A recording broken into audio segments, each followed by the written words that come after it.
আল্লাহর নবী আমাদের একটা ঘটনা যদি ঘটাইয়া দিতে পারো, একটা প্রমাণ যদি আমাদেরকে দেখাইতে পারো, আমরা মেনে নিব তুমি একজন পয়গম্বর, কোনো সন্দেহ নাই। বলে কি কেরামতি দেখাবো, কি মুজিজা দেখাবো? কয়ে পয়গম্বর সালে রে, এই যে হেজাজের উপকণ্ঠে যে কাতেবা নামক একটা পাথরের পাহাড় দেখো, এই পাথরের পাহাড়ের মধ্য দিয়া, পাথরের মধ্য থেকে একটা উট বাইর করিয়া দেখাও। পাথরের পাহাড়, কাতেবা পাহাড় তাফসীরের মধ্যে লেখছে সেই উট হতে হবে 10 মাসের গর্ভবতী। তাফসীরের মধ্যে লেখছেন গর্ভবতী উটের কথা কেন বলছেন? ওই সময় কওমে সামুদের মধ্যে গর্ভবতী উটের খুব চাহিদা ছিল, খুব দাম ছিল। আমাদের মধ্যে যেই মহিষটা বিয়াইবে বর্ষে বা গাভীন হইছে, অল্প কয়েকদিনের মধ্যে বিয়াইবে, বাচ্চা দেবে, বাড়িওয়ালা তার কাছ থেকে দূরে যায় না। যেই গরুটা অল্প কয়েকদিনের মধ্যে বিয়াইবে, বাজারে নেলে ওটার চাহিদা বেশি না কম? সবার কাছে আদরের। এই জন্য 10 মাসের গর্ভবতী উটের কথা বলছে, অল্প কয়েকদিনের মধ্যে বাচ্চা দেবে। ওই গর্ভবতী উটের খুব চাহিদা। আমার ভাইজান কাজী সানাউল্লাহ পানিপতি রহমাতুল্লাহ আলাইহি লেখছে, কওমের লোকেরা কি শর্ত দিছে বলুন? তুমি যদি নবী হও, তুমি যদি আল্লাহর খাঁটি পয়গম্বর হও, 10 মাসের গর্ভবতী একটা উট দেখাও বের করিয়া। এই যে পাথরের পাহাড় আছে হিজাজ উপকণ্ঠে, এই কাতেবা পাহাড়ের পাথরের মধ্য থেকে একটা উট বাইর কইরা দেখাও। ও আমার ভাইরা, তাফসীরের মধ্যে আছে আল্লাহ 4000 বছর আগে, কত হাজার বছর আগে, 4000 বছর আগে ওই পাথরের পাহাড়ের মধ্যে আল্লাহ একটা উট তৈরি কইরা রাখছে। পাথরের মধ্যে, পাহাড়ের মধ্যে আল্লাহ একটা উট সাজায় রাখছে 10 মাসের গর্ভবতী। কওমে সামুদের লোকেরা সালেহ আলাইহিস সালামের কাছে শর্ত দেবে, ওই শর্ত অনুযায়ী সে উট বাইর কইরা দেখাবে। যদি বাইর না করতে পারে আমার নবীরে তারা মিথ্যাবাদী বলবে। ও আমার ভাইরা, তাফসীরের মধ্যে আছে পয়গম্বর কাতেবা পাহাড়ের কিনারে যাইয়া পাথরের পাহাড় আল্লাহর হুকুমে একটা 10 মাসের গর্ভবতী উটকে বাইর করিয়া দেখা। তাফসীরের মধ্যে আছে পাথরের পাহাড়ের মধ্যে এইভাবে ভূমিকম্প শুরু হইছে, পাহাড়টা খালি থরথর কইরা কাঁপে। আবার দ্বিতীয়বার ডাক দিয়েছে পাহাড়, আল্লাহর হুকুমে 10 মাসের গর্ভবতী একটা উটকে বাইর কইরা দেখাও। টাস কইরা পাথরটা ফাইটে গেছে, পাহাড় 2টা ভাগ হয়ে গেছে। আমার ভাইরা, তখন 3 নম্বরে ডাক দিছে পাথরের পাহাড়, আল্লাহর হুকুমে একটা উটনি বাইর করে দেখাও, যে উটনিটা হবে 10 মাসের গর্ভবতী। ভাইজান, তাফসীরের মধ্যে আছে সুন্দর একটা উটনি বাইর হইয়া গেছে, এত সুন্দর চেহারা, এত সুন্দর রূপ, আল্লাহ তার গর্দান যে এত উঁচু কইরা দিয়েছে, কেউ হাত দিয়ে লাগ পায় না। পয়গম্বর যখন উট পাইছে শুকরিয়া আদায় কইরা কওমের লোকেরা বলতেছে, আমার কওমের লোকেরা শোন, এ আমার কওমের লোকেরা শোন, ওয়া কওমি হাযিহি নাকাতুল্লাহি লাকুম আয়া ফাযারুহা তাকুল ফি আরদিল্লাহি ওয়া লা তামাসসুহা বিসু।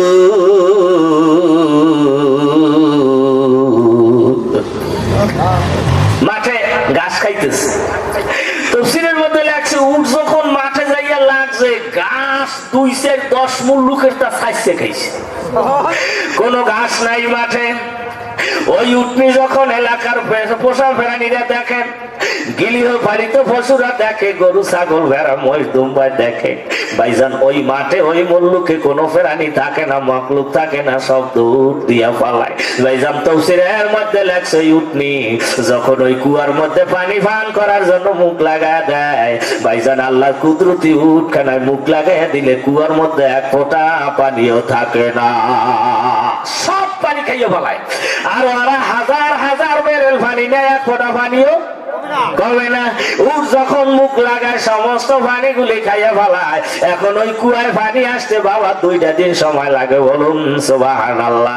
টোটাল মুলুকের টোটাল রাজ্যের হেজাজ প্রদেশের ভাইজান মাঠের ঘাসগুলি উঠ একদিনে খাইয়া ফেলায়। এখন কওমের লোকেরা কয়ে সালে এখন পালা, এখন পালা। কয় তোরা চিন্তা করিস না, এই উটের বাচ্চা হবে। ভাইজান তফসিরের মধ্যে লেখছে অল্প কয়েকদিন যেতে না যেতে উঠ একটা বাচ্চা দেশে, এত সুন্দর বাচ্চা, এত সুন্দর রূপ, অত সুন্দর বাচ্চা, অত সুন্দর রূপ প্রাণী দুনিয়ার মধ্যে কিয়ামত পর্যন্ত আল্লাহ পাঠাবে না। এখন সালেহ আলাইহিস সালাম কওমের লোকেরে কয় শোন, এই উটের ওলাম থেকে তোরা দুধ দোহাইয়া খা। হাজার হাজার বেরেল দুধ পান করে, হাজার হাজার দুধ দহন করে, দুধ নামায়, ওলাম থেকে দুধ মোটে হুকুমে না। কদর কুদরতদারি বার কামাল আনতা রবে আনতা হাসবি জুল জালাল, তুহি কাদের জলিলুল্লাহ জাহাদার, বাহার হালে তুহি মেরা আনেগাদার। এবার ভাইরা যত দুধ রে দুধ কমে না। এখন কওমের লোকরা কয়ে সালে তোমার উঠলোই আমরা বেকায়দায় হইরা গেছি। ওরা মাইসাই সমস্ত মাঠের ঘাস খাইয়া ফেলায়, মাইসাই এই কুয়ার পানি খাইয়া ফেলায়, কি করবো? এখন কয় তোমরা আসো, তোমাদেরকে নিয়ে আমি একটা ফয়সালায় বসমু। কি ফয়সালা করা যায়? আমার কওমের লোকেরা, তোমরা যেই দিন পানি পান করবা, পানি পান করার পরে, পানি নেওয়ার পরে ওই কুয়া থেকে টানা 2 দিনের পানি নিয়ে যাবা বাসায়। 2 দিনের পানি বাড়িতে মজুদ রাখবা। আর তোমাদের মাঠে যেই দিন ঘাস খাইবে তোমাদের গরু বাছুরে, ওই দিন ঘাস খাওয়ার পরে 2 দিনের ঘাস তোমরা কাইটা বাসায় লইয়া যাইও। তারপরে আমার উট নামবে মাঠে, একটা প্রাণীও থাকতে পারবে না। ভাইজান এইভাবে হলো। আর পয়গম্বর বলে, ও কওমের লোকেরা, এই মাটিতে তারে ঘাস খাইতে দেবা খবরদার, খবরদার। তিনি বলতেছেন ওয়ালা তামাসসু ওয়ালা তামাসসুহা বিসুইন, খবরদার এই উটের গায়ে কেউ বাড়ি দেবা না, উটের গায়ে কেউ ব্যথা দেবা না। যদি কেউ বাড়ি দাও, ব্যত্রাঘাত করে, উটের শাস্তি দাও, আসমান থেকে কঠিন গজব হবে। ভাইয়া আখলাকুম আযাবুন করিব।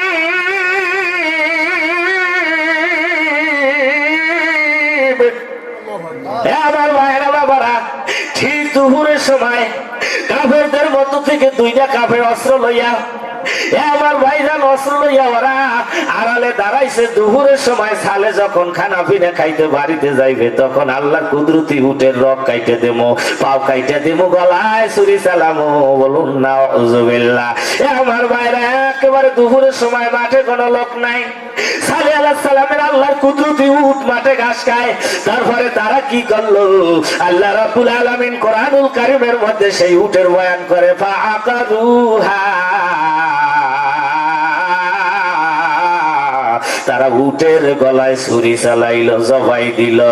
এবার ভাইরা তাফসীরে মাঝারি শরীফের মধ্যে আছে, যখন উটের গলায় ছুরি চালাইছে, জবে দিছে, পায়ের রক কাইটা দিছে, সঙ্গে সঙ্গে উট নিয়ে একটা গলার আওয়াজ দিছে। আমার ভাইজান সেই গলার আওয়াজ 9 মাইল দূরে চলে গেছে। আমার ভাইজান দূর থেকে হযরতে সালেহ আলাইহিস সালাম বুঝে ফেলাইছে উটের করুণ কান্নার আওয়াজ। আমার ভাইজানে একটা একটা করে 3টা আওয়াজ দিছে উট। আর সালেহ আলাইহিস সালাম বুঝে ফেলাইছে আল্লাহর কুদরতি উটের উপরে অত্যাচার হইছে, জুলুম হইছে, মাইরে ফেলাইছে। মনে হয় যেন ওরা অস্ত্র চালাইছে, দাঁড়ালো কোনো ছুরি চালাইছে। আমার ভাইজান 3টা ডাক দিয়েছিল উটনি। এর মধ্যে কারণ কি 3 ডাক দিল? কারণ কি? আমার ভাইজান সামনের আয়াতে আসবে এর ব্যাপারে ব্যাখ্যা। তবে 3টা ডাকের 1 নম্বর কারণ হইল, মা সর্বপ্রথম তার বাচ্চাকে সচেতন করছে, বাচ্চারে জানাইছে, মা কওমের লোকেরা আমারে জবাই দেয়, জবাই দিছে, মা তুমি সচেতন হইয়া যাও, আজকে তোমারেও কওমের লোকেরা ছাড়বে না। প্রথম যখন ডাক দিয়েছে, মা বাচ্চা সজাগ হয়ে গেছে, উটনির বাচ্চার কান খাড়ায় গেছে। আছে বুঝছি আমার মায়কে কওমের লোকেরা মাইরা ফালাইছে। দ্বিতীয় ডাক দিছে মায়, দ্বিতীয় ডাক দিয়া বাচ্চারে কয় তাড়াতাড়ি এই কাতেবা পাহাড়ের উপরে যাই ওঠ, নাইলে কওমের লোকেরা তোমারে ছাড়বে না। তৃতীয় ডাক দিয়া মায় বইরা দিছে তাড়াতাড়ি তুমি আত্মগোপন করো, এই কওমে সামুদের গোত্রের লোকেরা তোমারে শেষ করে দেবে।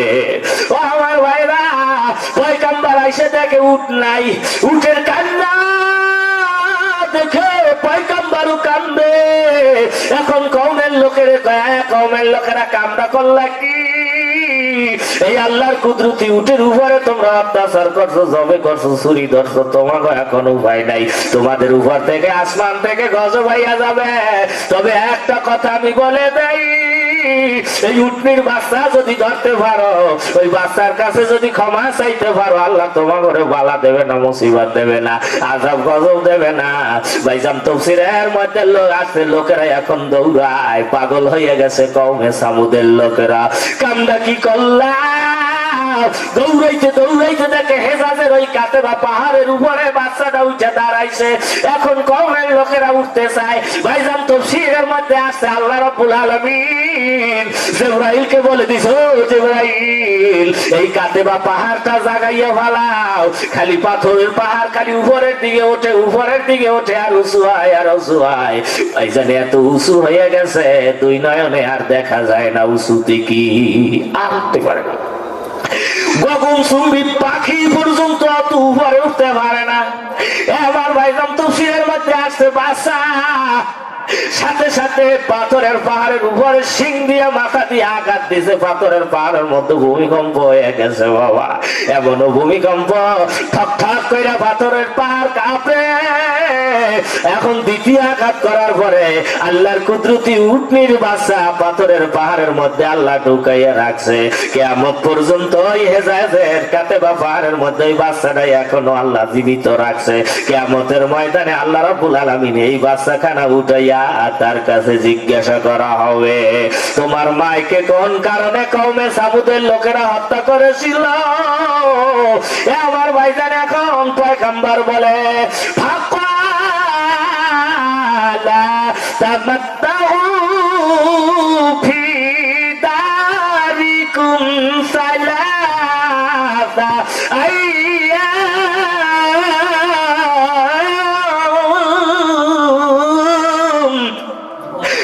তিনটা ডাক দিছিল, তিনটা ডাকে 3 দিন, 3 ডাকে কয় দিন? পয়গম্বর বলতেছে তোমরা কওমের লোকেরা এখন আর রক্ষা পাবা না, তোমরা সবাই বাড়ি যাও, বাড়ি যাইয়া ভালো ভালো খাওয়া দাওয়া করো।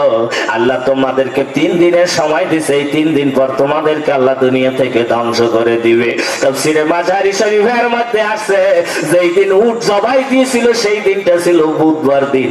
সেই দিনটা ছিল কি? বুধবার দিন। 3 দিনের অব্যাহতি, 3 দিনের সময় সীমার আলতেমান। বৃহস্পতিবার দিন, শুক্রবার দিন, শনিবার দিন, রবিবার দিন সকালবেলা তোমাদের উপরে আযাব হবে। আমার কওমের লোকেরা 3 দিন তোমরা ভালো ভালো খাও। তাফসীরের মধ্যে আসছে বুধবার দিন তারা উটের উপরে অস্ত্র চালাইছে, ছুরি চালাইছে, উট কতল করছে।